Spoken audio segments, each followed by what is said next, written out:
The Tom Woods Show, episode 905. Prepare to set fire to the index card of allowable opinion.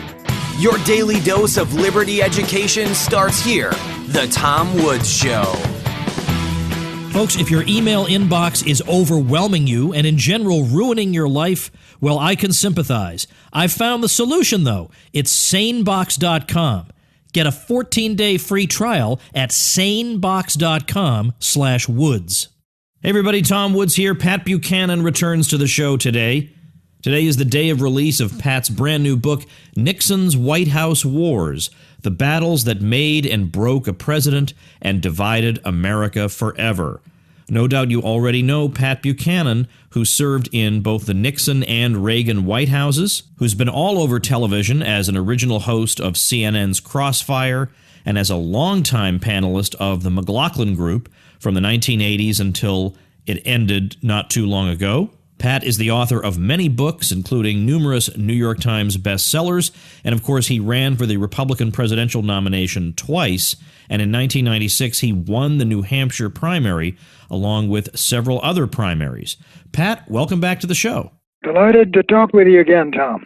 All right, I've just introduced your book to the folks, and now I want to get into the weeds here. You know, I do the show 5 days a week. I have a lot of books. Can't read them all. I have to use the press materials. But yours, and I blame you for this, I've been up night after night, far too late, groggy the next day, because I couldn't stop reading this thing. I cannot imagine how exhilarating Pat Buchanan's life must have been from the mid-'60s up through the early '70s, but also extremely exhausting. Can you start by describing what your role and relationship with Nixon was like once you, and of course you'd worked with him before he was elected president, but once you entered the White House, what were you doing for him? Well, for three and a half years, or 3 years with Nixon, I had been an aide to him and traveled to the Middle East with him and done all this work with him as his principal aide for the first year in 66, 67, and then went through those campaigns in that great close campaign of 1968. In 1969, I was sort of formally assigned to the speechwriting shop for Nixon, but I had a special relationship with him. I had communicated with him constantly by memos, back and forth, and telephone calls. And so this is the way we communicated basically for 5.5 years till that helicopter pulled off. I wrote many of his speeches. I was his political advisor. I was his reach to the conservative movement and conservative cause. I was basically the ambassador to the right wing in the White House. So we had many, many roles, and you were involved in many, many things. Well, I was interested to read not only the different things you wrote, it was interesting to see your neither fish nor fowl memo, which was a very tough memo sent to the president, marked up in his own hand in the appendix of this book. But also what's interesting is the interplay between the different people in the administration, particularly among, for example, the speechwriters. You were also working alongside Bill Safire, who was a much more conventional, middle-of-the-road Republican. So how did Nixon get the most out of the both of you? Would he think, well, here's an issue where Buchanan's going to be off the rails, so I better go to Bill? No, well, speeches, Nixon, when he gave what you might call his blue sky speeches, his inaugurals, where you were going to build a generation of peace, he would use Ray Price, who was basically what was in those days a liberal Republican, say a Rockefeller Republican. Ray had written the endorsement of LBJ against Goldwater for the New York Herald Tribune as chief editorial writer.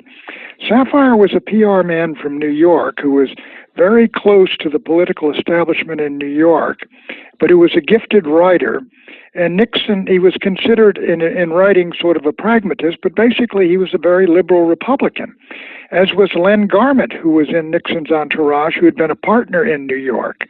There were a couple of more conservatives, the famous Tom Charles Houston, who was my good friend, I helped bring in.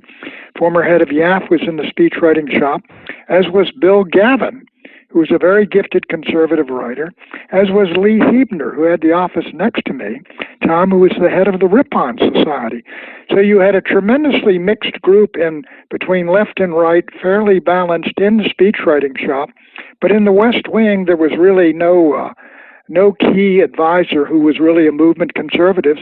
And in the Nixon White House, other than Nixon himself, The conservatives were really considered as folks who were allies, but not terribly attractive allies, and who had no place else to go, as the cliche went in those days. I'm very interested in your relationship with Spiro Agnew, whom I didn't realize how much I liked till I read your book. And in particular, especially in light of current events, to read about that Des Moines speech against the media, and that Nixon was able to use Agnew as kind of the attack dog so that Nixon could stay above the fray in some cases. Trump doesn't have that luxury because I think Pence isn't frankly all that inclined. He's not that bright. But you had this all-out onslaught on the media after the first year or so of Nixon's time in office, with the argument being that we have the right to communicate with the public without it being twisted before it even reaches them. And you favored a tough speech, and Nixon favored a tough speech, and Agnew went out and gave it. When you look back on that, what are your feelings about that today? It looks like Trump's doing the same thing, but do you think that had any good effect? Did it rally the troops? Oh, it was extraordinary. It was extraordinary. Nixon's first, people don't realize that Nixon's first year, he really was trying to get along with the establishment and the media to build a generation of peace. He had a very mollifying inaugural address. But as the year went on, we got into the fall, when the students came back to school in these monstrous demonstrations, 250,000, 350,000, October 15th, November 15th. And I wrote Nixon a memo saying, your presidency is really in danger here. Even David Broder of the Washington Post was saying Nixon is likely to have his presidency broken this fall, as LBJ's was. And Nixon turned around and delivered a nationwide address, the Great Silent Majority address to the country, rallied the country, which supported it 70%. But then Nixon's speech fell into the hands of the network correspondents and anchors who savaged it that same night. And Nixon was enraged. And so I sent him a memo 2 days after the speech saying, now is the time to launch an all-out attack on the networks. The three networks, which provided the news and information about the world and the nation for 2/3 of the American people. There were no rivals to them nationally. And so I drafted the speech, and Nixon quietly edited it over in the Oval Office. And I gave it to Spiro Agnew, or wrote it for Agnew, and he edited it, and he delivered it on November 13th, 1969. And all three networks carried it live in prime time. And it just tore the hide off the networks, both for their enormous concentration of power, their bias and hostility Nixon presidency, and the abuse of that power to really advance their own agenda. What we said, in effect, was, look, we can't censor anybody, but we got the same right to, you are people of power as well as we, and we've got the same right to question your bias, your fairness, your objectivity, your neutrality, your character, just as you question ours. And it was a sensation. And at the end of that first year, Tom, if you can believe it, Nixon was at 68% approval with 19% opposed. In fact, wasn't there a year where he was... It was astonishing. I don't think Donald's going to make it. No, I don't. But in fact, I think there was a year that you said he was voted the most admired man in America. He was the most admired man in America. Number 2 was Billy Graham, and number 3 was Spiro T. Agnew, former liberal Republican governor of Maryland, who had supported who was regarded as a liberal because he'd been all for Rockefeller before Rockefeller deigned not to run. And secondly, he had enacted the first civil rights, state civil rights law, I think, south of the Mason-Dixon border. Let me be blunt and ask you this. You worked with Nixon for several years before he entered the White House, and yet there's a sense in your book of a, if not bewilderment, then a surprise anyway, that the conservatives were not very well represented in his administration, and plenty of conservatives were unhappy about this, as you document in the book. But yet, I recall an episode from the book where Ehrlichman said to Arthur Burns, who was upset about the family assistance plan, which was, I think, would have been something like a guaranteed income for people. And Burns said, well, this runs counter to the president's whole philosophy. And you quote Ehrlichman as saying, don't you realize the president doesn't have a philosophy? So in light of all this, why would you be surprised that the White House composition turned out as it did?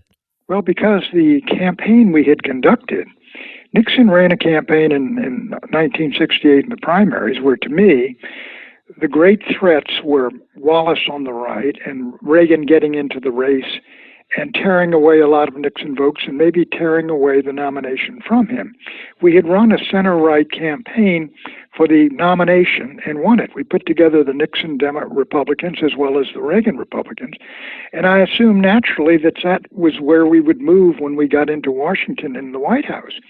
But here you brought in Henry Kissinger from Harvard, who was Rockefeller's man, Pat Moynihan, Chief Domestic Policy Fellow, who had been an LBJ man and JFK man, and you had Romney, whom we had beaten, who was a liberal Republican over at HUD, and Bob Finch, a moderate and liberal Republican at HEW.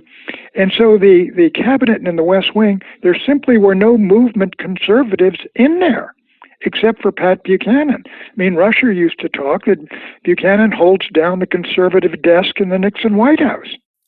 Let's talk about the Supreme Court, because there, I think initially you do see with Nixon, I think he genuinely did want to put strict constructionists on the court. And of course, we know what happened with his first two nominees.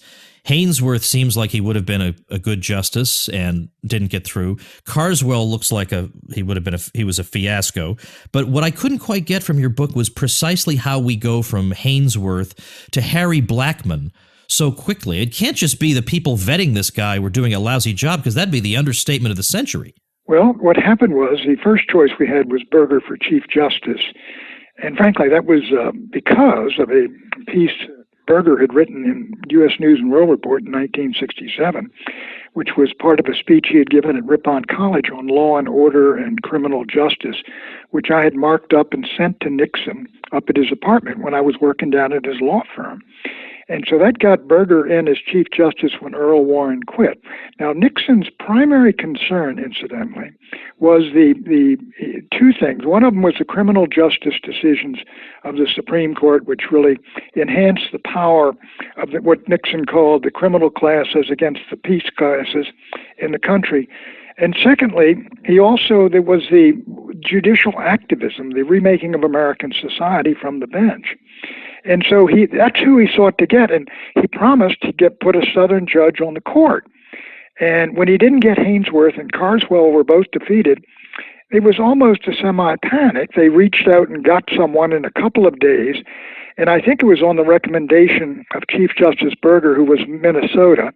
It was Harry Blackmun, and he was not regarded as a great liberal as he came aboard. When he first came aboard, they were called the Minnesota Twins, after the baseball team. And but what happened was that Blackmun turned sharply left and became an active liberal. And I discussed that whole court as it's come down through the years, that not only him, but Sandra Day O'Connor, you talked the other one, the fellow that George H.W. Bush appointed, the fellow from New Hampshire, David, what's his name? He became a very liberal justice. And so we really failed in terms of remaking the Supreme Court. Why do you think it is that so many Republican justices turn out to be liberals or leaning left, and yet no Democratic justices on the court suddenly become conservative and surprise us? I think the ideology of the political elites in this country in both parties is basically drifts to the left, socially, culturally, morally. That's very true. And the conservatives on these issues and politically as well really have to swim against a tremendous tide. That's why I think that when we got Scalia, I was in Reagan's White House when we got him, but by then we had come to realize that you had to vet these judges way back when and much more closely than we had. I don't think Carswell was vetted at all. I mean, when he was appointed, I have a story in there. I called him on the phone. Yeah. He had not written anything he was proud of. He hadn't written any articles. He didn't have any opinions. He was just a guy on the Fifth Circuit down in Florida. And what pops out, the first thing that pops out, he's got a speech which is, a celebration of segregation. Right. And I remember, I think from that story, you put the phone down and said, I think we're in trouble. Ouch. But his vote was better than that of Hainsworth. Hainsworth was a very valid. He was the youngest chief judge in the United States, head of the Fourth Circuit. He was really savaged and brutalized. He had a stock portfolio, and some of his decisions obviously affected companies. And they were saying this is why he did it. And the stock went up $1 worth or something. It was just outrageous what Birchby and Teddy Kennedy did to him, and would frankly do to Robert Bork. All right, now, Pat, I want to ask you a toughie here. I want to make a conservative case against maybe one of the major preoccupations of the Nixon White House, of course, which was winding down the Vietnam War. Now, obviously, it's a different situation Nixon faces than Kennedy and Johnson did, because they got the U.S. involved, and he's simply trying to get the U.S. out somehow. I get that. But I think a lot of people who supported Nixon had supported the acceleration of the war in those previous administrations. So my question would be this. At the very time that the Vietnam War is going on, there's a cultural revolution going on in America, and it's accelerated by the war. The war is doing all kinds of things to make it worse. And there is that old Burkean conservatism that says we can't spread the natural rights of man to all the countries of the earth. There is going to be some amount of wickedness that we simply cannot overcome. We have to be content with what we can accomplish in our own hearth and home. And in the case of Vietnam went communist anyway. When all was said and done, it went communist anyway. Nothing really changed other than the tragedy of those people. But there are tragedies all over the world that we can't fix. And meanwhile, while we were trying to fix that one, we lost our own country at home. All our resources were going overseas. We lost the culture of our own country at home. Isn't that a reasonable case for maybe in retrospect not doing this? Not during Vietnam. Look, there is no argument for fighting a major war and losing it. I agree. But let me say, I was supportive of the war in Vietnam when John F. Kennedy sent the 16,000 in there in the Green Berets, and John Wayne had that movie in 1968 about the Green Berets. And I supported Lyndon Johnson as an editorial writer, and Nixon supported him all the way through up until 1968. Now, my belief, though, was we kept arguing we can win the war. And if we take certain actions, the bombing and the mining of Hai Phong, and frankly, you would have to sort of cut Vietnam and North Vietnam in half. And I believed we could win a victory there and stop the communist empire from expanding further and further. Now, I think Nixon believed that in 65, 66, but by 69, he had come to believe, I think, that he simply could not continue the war. Hubert Humphrey had come out for a bombing halt. LBJ had come out and imposed a bombing halt just before the election. The country was fed up with the war. And Nixon, I think, concluded, along with Kissinger, that the only thing we can do is give the folks in South Vietnam a decent chance to prevail in this war and give them the time, and we can continue to fight it, and we're not going to walk away and abandon them, but rather give them a fighting chance to survive free and anti-communist. And he did that. And I think it probably would have fallen anyway. But one of the reasons Vietnam fell and Cambodia had the Holocaust is the fact that the Congress cut off the right to bomb North Vietnam and tied the president's hands during Watergate. Now, I mean, my feeling looking back on it, should we have never gone into Vietnam? Perhaps that was the right thing. But I remember those million Catholics fled the North when we separated the two countries. And the disaster would have occurred. But this was part, Tom, of an all-out global struggle in which South Vietnam was on our side and I believed had a fighting chance to survive. So I think Reagan was right when he called it a noble cause. Pat, we'll continue this conversation after we thank our sponsor. Folks, I bring a lot of awesome stuff to your attention, but this is something I genuinely could not live without. You cannot imagine how much email I get every day. I'm sure a lot of you get a comparable amount of email. It's overwhelming. And then at the end of the day, you haven't answered it all, and you feel like some kind of a deadbeat loser. And then the next day, it piles up even more. And then you think, I'm going to have to take an entire day next week to do nothing but email. Well, I can help you with that. The solution is sanebox.com, SANEBOX.com. It's going to save you a lot of time, and it's going to give you your mental health back. It saves you time by sorting your email into what's really important and what's not so important and can probably wait till you have more time. Also, you can specifically say, SaneBox, send me this email in another 2 days when I'll have time. Or wait till next week before you send me this email again. And it'll resend you the email when you have the time. So it won't be hanging over your head. You won't think, I got to go back 5, 6, 7 pages deep into my Gmail to find it. This is the email management system. You can get a 14-day free trial at sanebox.com/woods. And if you decide to continue on, you get an automatic 25 smacker discount as a listener of The Tom Woods Show. Check it out, sanebox.com/woods. What is your response to people who have accused Nixon of, in 1968, trying to sabotage peace talks for his own political benefit? Well, Johnson, that's the argument made in the recent book by Mr. Farrell of the Boston Globe. My view is that clearly Nixon was miffed when he was told by LBJ at the Al Smith dinner that we're going to halt the bombing and we may put together a deal in Paris. To me, it was a stunt that LBJ was doing. Everybody would come to Paris and have the appearance that peace is at hand, and it was designed to help Humphrey, who was really in a surge. And it was a phony. The idea that South Vietnam was going to accept the terms of Hubert Humphrey, bombing halt and all the rest of it, Humphrey would have walked out much quicker. So I don't believe the South Vietnamese acted based on something they were told by Nixon. They knew very well Nixon would be tougher on Vietnam because he'd been tougher in the campaign. So were people talking about maybe this thing should blow up and all the rest of it? Probably so, but the whole thing about Mrs. Chenault and all the rest of it, the left has said, Nixon stole the election. And because the South Vietnamese did not show up in Paris and announced they were not going to show up. But my view is they knew what they were doing. I don't know who talked to whom, but I think, in my judgment, all that was blown up was LBJ's PR stunt to get Hubert Humphrey with an October surprise elected. Actually, it was a November 1st surprise. Well, then there's the other accusation, which is Nixon is said to have prolonged the war and then at the end of it wound up with terms that weren't all that different from what he could have had in 68. Oh, that's nonsense. Nixon, in 1968-69, Nixon sat down and he offered the North Vietnamese a real deal on the war. He was negotiating it. He pulled out 60,000 troops, I believe it was, in April of 69, and he was moving to get out of Vietnam, but the North Vietnamese would not give him anything.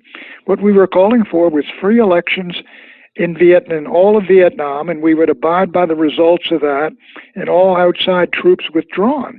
The truth was that the North Vietnamese, their national objective was to unite their country under Hanoi and make Saigon Ho Chi Minh City. And they were not going to give it up. And even in the 4 years of fighting and bombing, they didn't give up that objective. And they achieved it in 1975 when Ford became president. I'm running out of time and I can't not talk about Watergate. So I didn't know you testified before the Watergate Commission. You basically have been involved in every historical event of the past 50 years, it seems, reading this book. I'm interested in the fact that you almost broke with Nixon over China.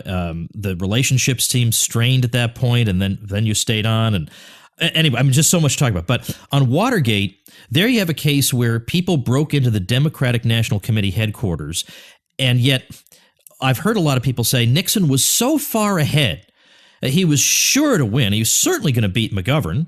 So some people have speculated that there must be some other explanation for what they were looking for there. Have you ever credited any of these other theories that it was something other than what it seems on the surface? I've read those, and my own belief is that it was Liddy and Hunt and the folks at the Committee to Re-elect who had a lot of money, and they had to prove themselves because we were actually running the campaign out of the White House, even though we're not supposed to be engaged in politics. But we were running it out of the White House, at least the strategy and the speeches and the intellectual content and the political content. And I think what it was the folks over at the Committee to Re-elect had all this money, and they'd sent Liddy and Hunt over there, And they had this big plan to really, do to the Democrats what had been done to us. I mean, Johnson in 1964 had Deke DeLoach and 50 guys up at the Democratic Convention wiretapping such threats to national security as Dr. King, James Farmer, and that Freedom Party in Mississippi, Fannie Lou Hamer. So I think what it was, and there's also this part about Nixon. These guys did this to me, and we're going to do it to them. We're going to play as hard and tough with them as they played with us. And that constant egging on, I think, had an influence with an awful lot of people. I mean, as I quote Bryce Harlow, who was a wonderful little man, about 100 My pounds. favorite quotation of the whole book, I think, is this one. Well, that's when he said Watergate happened when somebody walked out of the Oval Office and did exactly what the president told him to do. Right, which, by the way, reminds me of what he would say. I mean, all through your book, you talk about incidents where he would call you at night and say, did you see what so-and-so wrote? We got to hit back. And then the next morning he'd say, did you do that? Because I think maybe we should just let it go. Exactly. I mean, he called me. I've got one in there, a speech. He said, I want you to level. It was at Clark Clifford and William Fulbright and one other, Averell Harriman, in a speech. You just ripped the hide off them. So I write this speech, and for Agnew, I'm to write it. So I write the speech, and I send it over to Haldeman for the president to read. And then the president gets a speech, a couple of days after he's told me to do it, and says, the timing of this is all wrong. We don't want to be doing something like this now.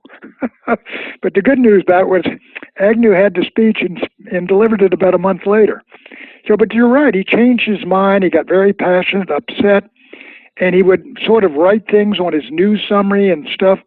There was, I took it very humorously. Mort Allen, I don't know if you knew him, but he ran the news summary, and we would get back the news summaries with all these comments scribbled in the margins, And they were very amusing. Many of them were, get him and all the rest of it. I'm sorry, I shouldn't laugh, but I mean, I could just imagine. But I mean, it was quite a place and quite a time. Is there anything Trump can learn from what you've written here about the Nixon years? I've tried to, Trump and Nixon, I can't think of two more disparate characters. They both felt correctly that the media was out to get him. But Nixon, I will say, despite the fact that he had me setting up letters to the editors for operations and things like that, he would not explode. He would contain and control it. I mean, he let loose in '62 at the last press conference, famously against the press in California, where he said, you won't have Nixon to kick around anymore because this is my last press conference. But he really constrained himself, whereas Trump tweets exactly what he thinks and believes when he thinks and believes it. And so there's that difference. So and I will say, if you read the speeches we wrote on the media, I wrote on the media with some Nixon edits and Agnew edits. I mean, they're very high-level speeches, in my judgment. Teddy White praised them as great forensic exercises. But Trump just bashes the media, tweets, fake news and failing New York Times. The subtlety is not quite the same. It misses the cadence and the iambic pentameter.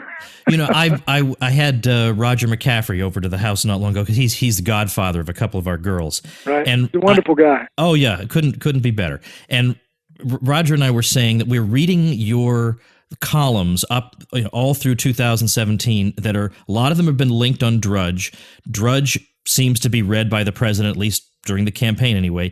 And I kind of speculated that your columns were kind of like memos to the president, even though you're not in the White House.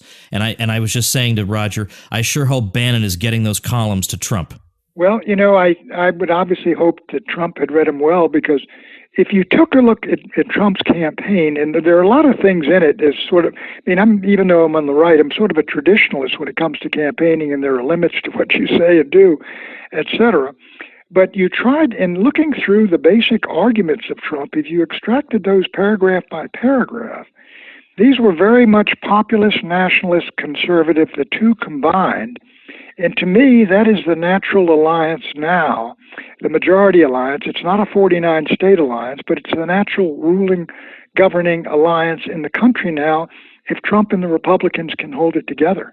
And those were the issues. And he was the one that was raising them.